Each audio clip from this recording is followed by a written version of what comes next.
The deadly fentanyl epidemic captures a great deal of attention in the U.S.-Mexico border crisis. And it's no secret that China is a source of precursor chemicals for the illegal production of the synthetic opioid known to be 50 times more powerful than heroin. What doesn't get much attention is the rise of Chinese organized criminal operations in Mexico. Operations linked directly to Mexican drug cartels and a range of other underworld activities impacting the United States. I'm Guy Taylor, National Security Editor at The Washington Times, and for this edition of the Threat Status Influencers series, we're at the Brookings Institution, where longtime organized crime researcher Vanda Felbab-Brown joins us to unpack the depths of these Chinese operations just south of the U.S. border, how they reach directly into the United States, and how they're intertwined with a complex world of global money laundering, and even illegal trafficking of exotic, often nearly extinct wildlife. Vanda, thank you so much for joining me. It's a pleasure to be here on the show with you. You've authored dozens of papers on organized crime and several books on the subject. You've testified before Congress about your work. Really, you're an influencer when it comes to understanding international organized crime. Let's jump right into this. Why has there been a growth in Chinese organized crime in Mexico in recent years? Are we talking about Chinese triad activity, Chinese mafia activity? In essence, how are Chinese organized criminal groups operating south of the border? So, Guy, it's important to understand that Chinese organized crime has been growing around the world. And it often comes on the tails of Chinese legal businesses expanding relations. And as China's both trade as well as official diplomatic relationships and engagements around the world has grown significantly, along with that has come crime. And sometimes there is a managed relationship between Chinese government and organized crime groups. Now, the Mexico case has its specific dimensions to it. And the most important one, of course, is that Mexico is the place where fentanyl is produced to be sent to the United States. And it's smuggled by the two largest Mexican cartels, the Sinaloa cartel and Cartel Jalisco Nueva Generación. And especially the Sinaloa cartel has had more than 2 decades of relations with Chinese organized crime because it's been sourcing precursor chemicals for a wide variety of drugs there. But especially the emergence of synthetic opioids, of fentanyl, expanded the scope of engagement that the Mexican cartels, Sinaloa in particular, have with Chinese organized crime groups. At the same time as trade relations between China and Mexico have grown, legal trade relations. A wide variety of Chinese legal businesses have come to Mexico, and along with them have also come Chinese criminal networks. So the engagement between the Mexican cartels and Chinese criminal groups is no longer taking place simply in China, in Hong Kong, in Macau, as it did 20 years ago, but it's robustly grown within Mexico. What are the factors on the ground politically and with regard to the Mexican cartels that are facilitating this? You've testified before about Mexican President Lopez Obrador's soft posture towards cartel activity. Why is it that this is happening now? Well, the growth of the Chinese criminal presence in Mexico is not a new phenomenon. It's really taken place over the past decade, although the scope of the relations have grown significantly. And the new dimension, or newer dimension, is the extent to which Chinese organized crime has risen to the top of money laundering, also in North America, also for the Mexican cartels. And it's growing in Europe, in addition to being the top money laundering operations in Asia. Now, what is specifically happening with Lopez Obrador is the posture that his administration has taken toward the Mexican cartels, which is essentially 5 years of a hands-off approach to law enforcement. So when Andrés Manuel López Obrador was elected president and assumed the office, he came in on the heels with the legacy of the Calderon administration taking on the cartels and violence in Mexico greatly escalating. And so López Obrador understood that politically there was enormous pressure to reduce violence. But the way he chose to go about it was essentially to give a carte blanche to the cartels. And even as violence in Mexico has grown brazen, even as the criminal groups in Mexico are taking over ever larger portions of Mexican territory, govern a larger number of people in Mexico, taking over legal economies in Mexico, deeply influencing elections at all levels of the government, dictating terms to institutions. The López Obrador administration has essentially taken a posture: we don't confront the cartels with force. And that means we don't confront the cartels. So previously you're talking about this rise in Chinese criminal organization involvement in money laundering internationally for the Mexican cartels. Mm-hmm. But what about Chinese organized crime involvement in some of the other Mexican cartel activities that we know about, such as human smuggling, migrant smuggling across, and actual smuggling? Are Chinese triads involved in that? Or is it really limited to an economic lane of money laundering and sort of corporate activities? So, the term Chinese triads is often used very broadly. I mean, often we understand by the term, more specifically, the large groups like 14K, some of the very large mafia-like structures. Chinese organized crime, as crime everywhere in the world, has many other actors, some of whom are family-based smuggling networks. They might be polycrime, but more often they are one or two single items or topics. It's really the big criminal groups that have the capacity to match the Mexicans in the scope of smuggling. So are those groups also communicating with groups inside the United States?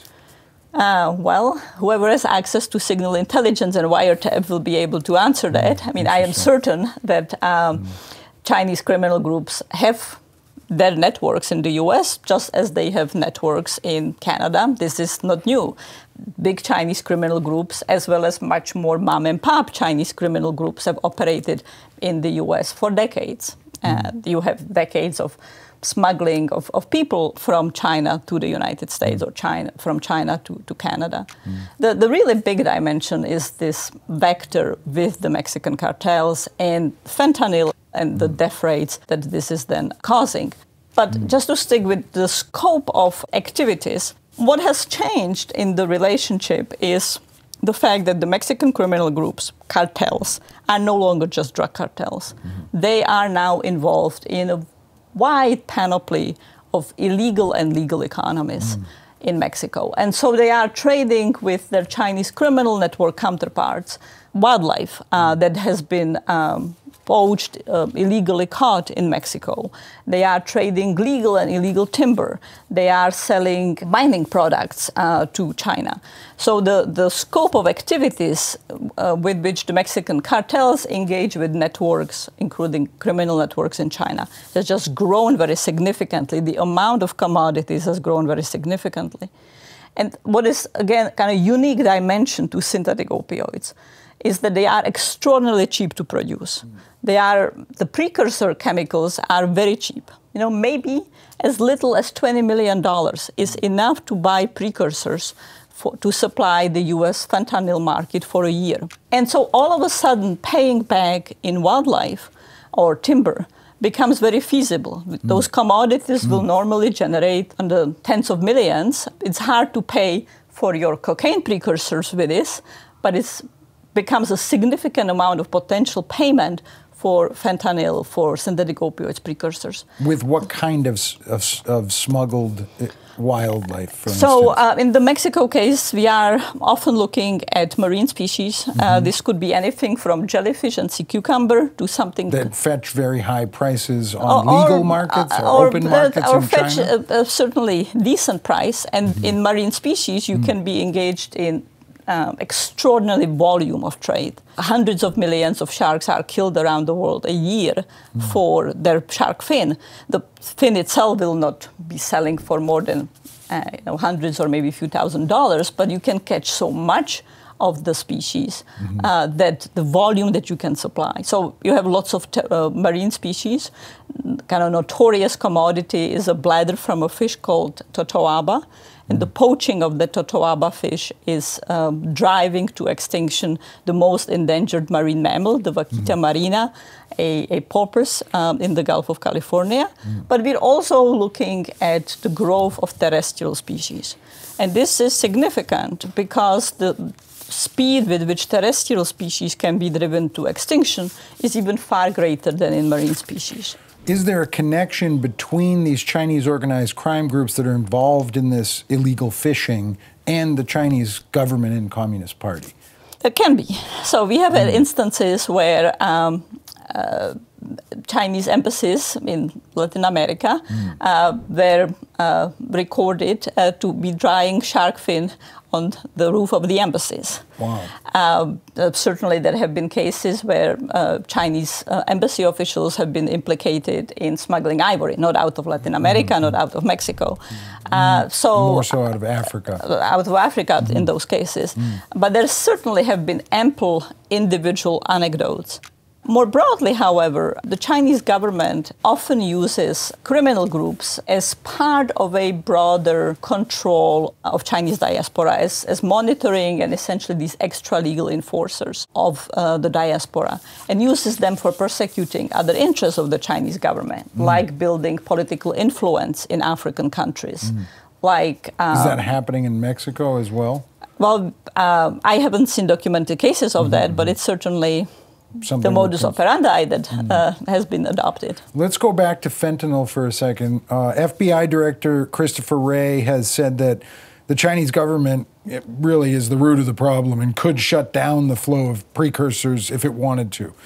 There was a pretty major development when President Biden met with Chinese President Xi Jinping in San Francisco in November, where the Chinese side made some statements about a willingness to cooperate with U.S. federal law enforcement on trying to push back against illegal precursor movement to Mexico. Is that actually happening at this point? Because months have gone by, and is that really the right approach, and is it working? So it's absolutely the right approach. I mean, until we got to November, we have had essentially 2+ years of the Chinese government not engaging in any kind of law enforcement cooperation. So the fact that we have had more than 2 years of no cooperation was bad. The tough adroit U.S. diplomacy, as well as a mutual willingness on the part of both countries to stabilize the relationship, contributed to having cooperation resurrected. The cooperation on law enforcement came back because both countries essentially realized that it was important to put a floor underneath the free fall of the bilateral relationship that reached a level of tensions unseen in decades. Since November, when President Xi committed himself and China to cooperating once again, we had had a very productive first meeting of a U.S.-China counter-narcotics working group that agreed on steps that the Chinese government has until now denied. For example, China has not been willing to extend money laundering cooperation. And we have seen China in Beijing agreeing to it, having meetings on it, even bringing officials from the Bank of China that have been implicated in money laundering. Do you actually think that something is happening there, or is it mainly diplomatic lip service between Beijing and Washington? Is it actually having an impact on what is the rise of a Chinese organized criminal syndicate in Latin America, rooted right also in Mexico? So we are not in a stage where we would see decline in the amount of activity on the part of Chinese criminal groups in Latin America, and for that matter in other parts of the world, unless they cross specific interests of the Chinese Communist Party or the Chinese government. Then China is capable and willing to act with great resolve. It's too early to say it's just lip service. So first of all, I think that the lip service is important. It gives China an interest to live up to its reputation.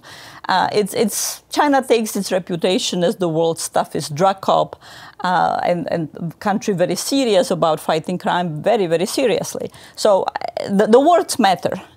Now, are the words being robustly translated into action on the ground?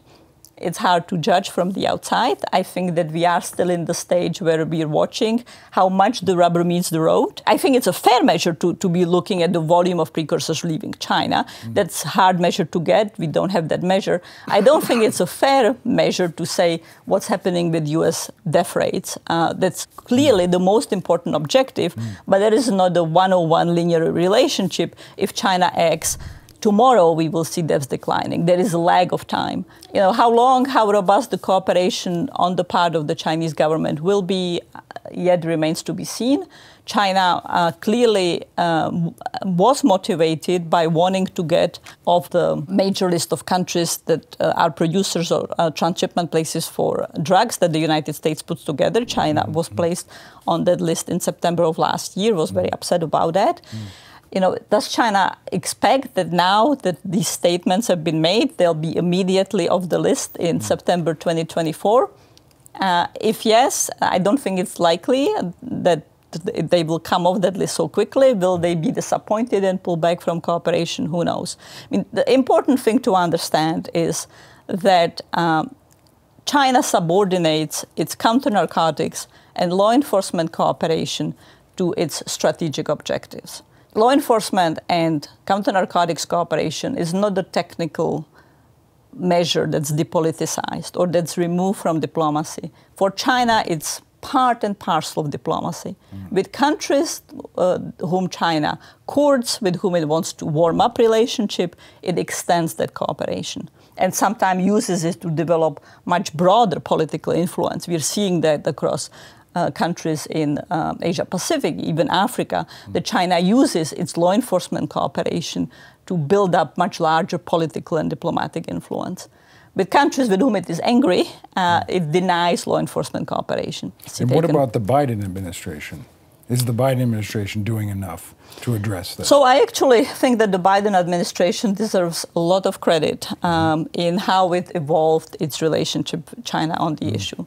I mean, it came into office hoping that it can ramp up strategic competition with China across all kinds of domains, military, technology, alliances, trade, to levels unseen before, and separate the counter-narcotics law enforcement relationship. And that proved naive. China said, oh no, this is not how it's going to work. So then the Biden administration went through a serious learning curve, but was able to adapt that their initial vision didn't pan off, and then adopted a series of rather effective pressure tools to get China to the November meeting between President Xi and President Biden. But if there is connectivity between Chinese organized criminal syndicates and the Chinese government, doesn't it follow that the Chinese Communist Party could be using these Chinese criminal syndicates as a pressure tool by facilitating their expansion right south of the U.S. border? So absolutely it could. I am actually much more worried about the potential linkages between Russian intelligence and Mexican cartels. It's something that I've been focusing lately on, and that gives me much more concern than even the China government, the Chinese criminal groups that I mentioned. You know, I'm asked all the time, is China using fentanyl as asymmetric warfare against the United States? And the answer is, with absolute certainty, I can say I don't know. Whoever has the wiretap to the Politburo can know the answer. I certainly believe that China instrumentalizes anti-fentanyl cooperation and doesn't lose sleep of denying it when it suits the relationship. That's a very different proposition than the allegation that China is purposefully trying to weaken the United States by encouraging this extraordinarily death rates in the U.S. Vanda Felbab-Brown, so interesting, so informative. Thank you so much for joining us for the Threat Status Influencers series. I'm Guy Taylor. Until next time. Thanks for having me.